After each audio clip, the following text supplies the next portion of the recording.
Deschutes County commissioners and city officials are fighting back against the state's groundwater allocation. Isabella Warren looks at their demands.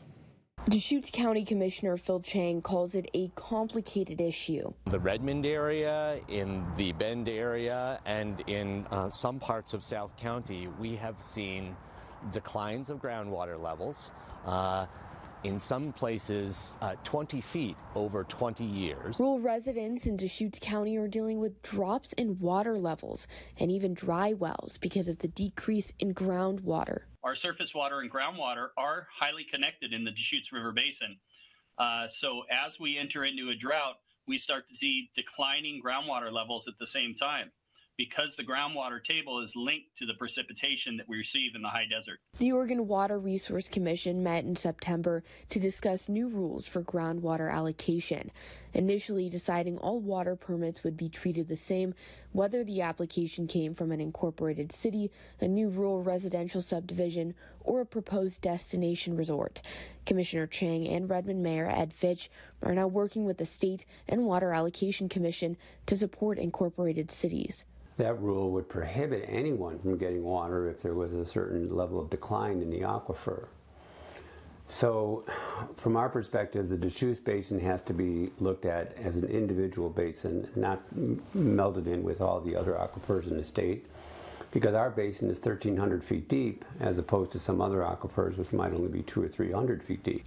The city of Redmond's newest water permit submitted to the state would benefit future expansion for the city, but Mayor Fitch knows the permit could be denied. There is a statute which requires our application to be reviewed under the current law, which requires us to put water back into the river in exchange for this groundwater, which we're prepared to do and have the sufficient water rights to do so.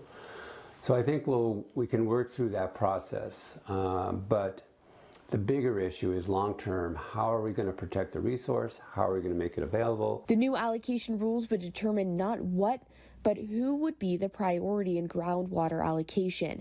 Commissioner Chang, writing in an open letter to the department, encouraged officials to be more precise in the rules, saying this is a subject which requires a scalpel, not an axe. Chang also cited Governor Kotek's order for 36,000 new affordable homes, explaining it'd be difficult for cities to build those homes without priority. In my opinion, our incorporated cities should get first dibs on that water, because these are the places where the state land use planning system says the majority of growth is supposed to go. In an email to News Channel 21, the Water Resources Commission said they will be revisiting the allocation rules after commissioners and citizens voiced their concerns. They do not expect any decision to be made until next month. Isabella Warren, News Channel 21.